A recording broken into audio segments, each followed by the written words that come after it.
In a quiet coastal town where the sea whispered secrets to the wind, there lived a girl named Amara.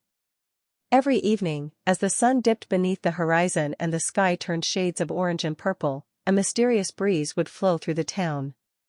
The locals called it the Twilight Breeze. Some believed it carried memories. Others said it carried lost souls. But no one truly knew its secret. Until Amara arrived. Chapter 1: The Girl Who Came with the Wind. Amara was not like the others in the town of Dagwaya. She had arrived one evening on the last bus that crossed the narrow coastal road. Her long dark hair danced in the wind as she stepped down with a small suitcase and curious eyes. The villagers watched her with quiet suspicion. Dagwaya was not a place strangers visited often. Especially not at twilight.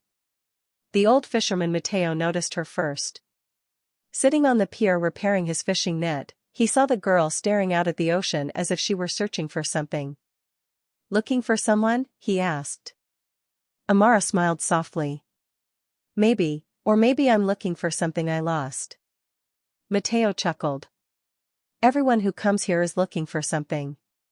Chapter 2: The Whispering Wind.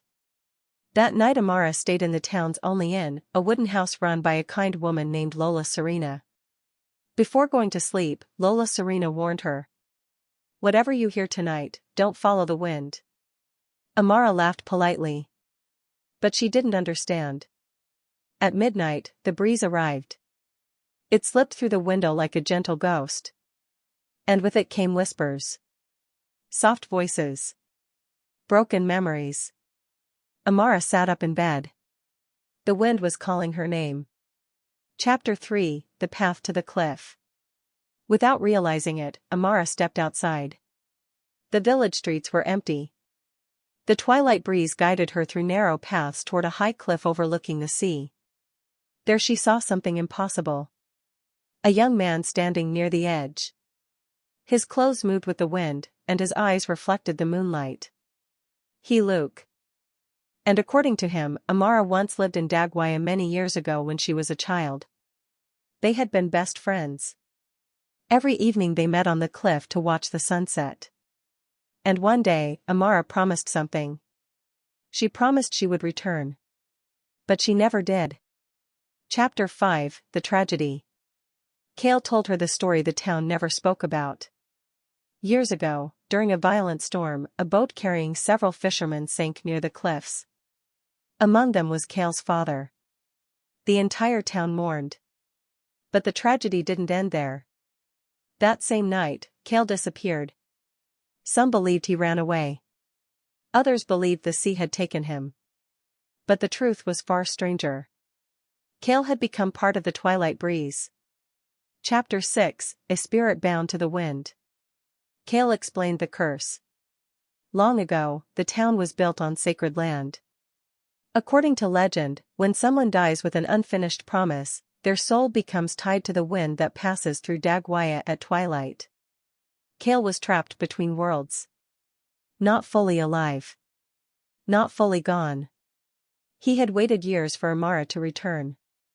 Because only she could break the promise. Chapter 7: Memories Return. As Kale spoke, fragments of memory flooded Amara's mind. She remembered the cliff. The sunsets. The promise. But most of all, she remembered the day she left. Her family moved away suddenly after her father got a job in the city. She never got to say goodbye. And she never kept her promise. Tears filled her eyes. "I didn't forget you," she whispered. "I just lost the way back." Chapter 8: The Secret of the Breeze. But breaking the promise was not easy. According to the legend, the spirit bound to the wind could only be freed if the promise was fulfilled before the final twilight of the year. And that final twilight was tomorrow. If Amara failed, Kale would disappear forever. Chapter 9: The Search for the Truth. Determined to save him, Amara began searching the village for answers. With the help of Mateo and Lola Serena, she discovered something shocking. The sea.